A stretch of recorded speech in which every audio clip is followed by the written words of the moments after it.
My name is Reshu Saini and I am pursuing MTech in VLSI design from CTech Noida, and right now I am an intern at Agimus technology, and I am going to implement here 2-bit full adder with Spartan 6 FPGA board, and these 4 bit switches will work as inputs, and this push button will represent my previous carry, then LED 0 will represent my carry out, and LED 7 and 6 will represent my sum. If I keep my all inputs high, then my input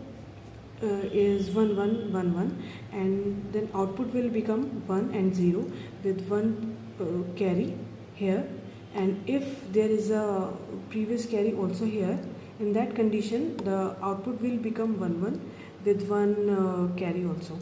So like this we could implement more addition of 2-bit inputs.